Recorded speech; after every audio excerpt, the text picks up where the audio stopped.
Picture this: a quiet suburban home, a baby's crib empty, a front door left wide open in the dead of night, and a single haunting question: where is Lisa Irwin? 10 months old, gone without a sound, without a struggle, without a single witness. Her parents say she was stolen. Police aren't so sure. And then, there's the man seen wandering the neighborhood that night, a stranger clutching a baby in nothing but a diaper against the cold October air. This isn't just another missing child case. This is a mystery that tore a family apart, a case where the parents became suspects, where cadaver dogs made chilling alerts inside the home, where stolen cell phones led to shocking revelations. And 13 years later, we still don't know if Lisa Irwin was kidnapped or if the truth is far more disturbing. Stick around, because what you're about to hear will make you question everything. Welcome to Vic's True Crime Stories, where we unravel real-life mysteries with respect, depth, and truth. October 3rd, 2011, began like any other day for the Irwin family.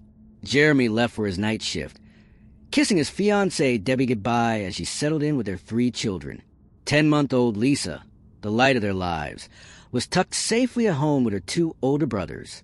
The house was quiet, normal, but by morning, nothing would ever be normal again. Debbie's account of that evening would later become one of the most scrutinized pieces of this puzzle. At first, she told police she last saw Lisa around 10:30 p.m., placing the baby gently in her crib after a late-night bottle. But then her story changed. In another interview, she claimed it had actually been much earlier, around 6 p.m., a 4-hour difference. A 4-hour window where no one could say for certain what happened to Lisa Irwin. Now imagine this scene. It's 3:45 a.m. Jeremy arrives home after a grueling shift, exhausted but looking forward to checking on his children. But as he reaches for the door, he stops cold. It's unlocked. The lights are blazing inside. And when he steps into that house, his father's instinct kicks him before his mind can even process what's wrong. He races to Lisa's room. The crib is empty. No blankets disturbed. No signs of struggle. Just gone. Then, the discoveries pile up. 2 cell phones, Jeremy's work phone and another, are missing. The family swears they were there earlier. And then there's the window. Debbie would later tell police someone must have broken in through it. But investigators found no fingerprints, no scratches, and most damning of all, a layer of dust on the windowsill, completely undisturbed.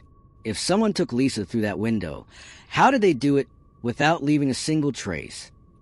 So here's what we're left with: a baby vanished from a locked home, a mother whose story keeps shifting, a father returning to every parent's worst nightmare, and one chilling possibility that someone has lied about what really happened that night. As the investigation unfolded, all eyes turned to Debbie Bradley, the mother of the missing child, the last person to see Lisa alive, the one whose story kept changing. Police zeroed in on her every word, every gesture, every inconsistency, and what they found only deepened their suspicions.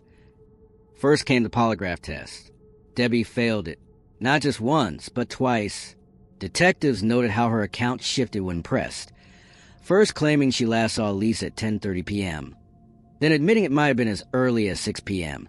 A mother wouldn't normally forget such details about her own baby, unless there was a reason she couldn't keep her story straight. Then the dogs arrived. Not search dogs, cadaver dogs, animals trained to detect the scent of death. And when those dogs entered the Irwin home, they immediately alerted. First near the parents' bed, then by a pile of laundry. The implications were horrifying. Had Lisa died in that bedroom? Was her tiny body once wrapped in those sheets? Investigators didn't know for certain, but the signs pointed to something terrible. The public turned on Debbie fast. News outlets dissected her every TV appearance. Online forums exploded with theories. Why wasn't she crying enough? Why did she seem defensive? And most damning of all, why did she and Jeremy suddenly stop cooperating with police just 3 days after Lisa vanished?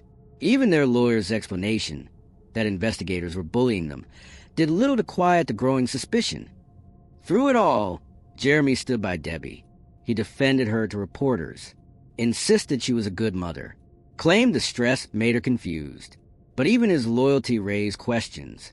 If your child was missing, wouldn't you do everything police asked? Wouldn't you move heaven and earth to help? Unless you knew the truth might destroy you both. But here's what doesn't make sense. If Debbie harmed Lisa, why call 911?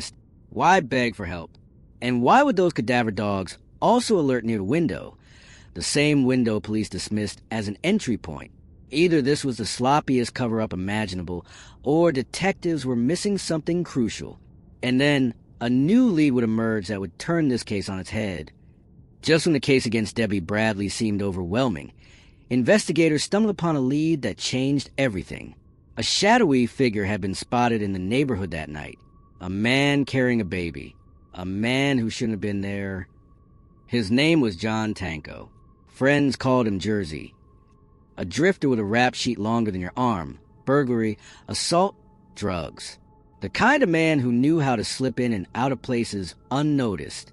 And on the night Lisa disappeared, multiple witnesses placed him just blocks from the Irwin home, holding a baby dressed only in a diaper. No blanket, no onesie, nothing to protect against the chill of an October night. Now here's where it gets interesting. One of the stolen cell phones, Jeremy's missing work phone, was used around midnight. Guess who it called? Tanko's ex-girlfriend. A woman who, according to friends, had recently been desperate for a baby of her own. A woman who might have been willing to look the other way if a child suddenly appeared in her life. Police tracked Tanko down, of course. He had no alibi, no explanation for why witnesses would place him with baby at 4 a.m. But here's the problem. No physical evidence tied him to the Irwin home. No fingerprints. No DNA. Just circumstantial sightings and that one suspicious phone call. So which is more likely? That a career criminal somehow slipped into a home without leaving a trace, stole a baby without waking anyone, and vanished into the night? Or that desperate parents, realizing their terrible mistake, invented a boogeyman to take the blame? Then, years later, a woman came forward claiming she'd seen Lisa, not as a baby, but as a little girl. She swore it was her, same eyes, same smile. But when investigators followed up, the lead went cold. Was it really Lisa? A case of mistaken identity? Or something even more cruel, a hoax designed to give false hope to grieving parents? One thing's certain, if Tanko did take Lisa that night, he's never admitted it. And if he didn't, then someone else out there knows exactly what happened to baby Lisa Irwin. 13 years have passed since Lisa Irwin vanished into the night. 13 years of dead ends. 13 years of theories that lead nowhere. And yet, the questions remain. Haunting, persistent, demanding to be answered. Could this have been a kidnapping for illegal adoption? It's happened before. Desperate couples paying thousands for a healthy baby. Underground networks trafficking children like commodities. The stolen cell phones calling Tanko's ex-girlfriend, a woman who wanted a child. Suggests someone had babies on their mind that night. But if Lisa was sold, where is she now? Does she attend school somewhere? Completely unaware of her true identity? Do her classmates wonder why she looks nothing like her parents? Then there's the darker possibility, the one investigators couldn't ignore. What if Lisa died accidentally? A tragic fall, a moment of parental negligence. And in their panic, her parents staged the entire scene? The unlocked door, the missing phones, the supposedly tampered window. It would explain why cadaver dogs reacted in the home, why Debbie's story kept changing. But if that's true, where did they hide her body? And how had they kept this secret for over a decade? The most baffling question of all, why no arrests? After all this time, after all the suspicion, after all the evidence pointing in multiple directions, how can a baby simply disappear without someone being held responsible? Either this was the perfect crime, or the real answer has been staring investigators in the face all along. Asterisk, Lisa will be 14 years old now. The age-progressed photos show a young girl with her mother's eyes, her father's smile. Every year, on her birthday, volunteers still distribute flyers. Cops still follow tips. Someone, somewhere knows something. Maybe it's the neighbor who noticed strange behavior that week. Maybe it's the classmate who suspects her friend isn't who she claims to be. Maybe it's you, watching this right now, remembering something odd you once saw but never reported. Because here's the terrifying truth about missing child cases. They're only unsolved until someone speaks up. And somewhere out there, someone is living with a secret they've kept for 13 long years. After all these years, after all the theories, after all the dead ends, we're left with two possibilities. Two stories that cannot both be true. And a family that will never know peace until the real answer comes to light. On one side, the parents. A mother whose story changed. A father who came home to every parent's worst nightmare. The dogs that signaled death in their bedroom. The window that showed no signs of forced entry. If they're innocent, they've lived through 13 years of undeserved suspicion. If they're not, then they've gotten away with the unthinkable. On the other side, the stranger, John Tanko, spotted in the dead of night, carrying a baby that wasn't his. The stolen phone, calling a woman desperate for a child. The criminal who vanished into the shadows. If he took Lisa, where is she now? Does she remember another life? Another name? Another mother? Lisa Irwin would be 14 years old today. Maybe she's sitting in a high school classroom right now. Maybe she looks in the mirror sometimes and wonders why her eyes look so familiar. Maybe she feels some deep, unexplainable pull when she hears the name Kansas City. Here's what I know for certain. Someone watching this right now knows something.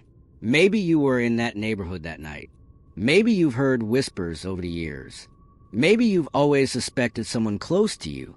It only takes one person, one single person, to come forward and end this mystery. If you have any information, anything at all, call the Kansas City Police Tip Line. No detail is too small. No memory too fuzzy. And if you want to help keep Lisa's story alive, share this video. Talk about her case. Because the more people who know about baby Lisa, the harder it becomes for the truth to stay hidden. I'm Vic. This has been one of the most heartbreaking cases I've ever covered. If you want to see more deep dives into unsolved mysteries like this one, hit subscribe and turn on notifications. Together, maybe we can help bring answers to families like Lisa's. Remember, every missing child deserves to be found, and every secret eventually comes to light.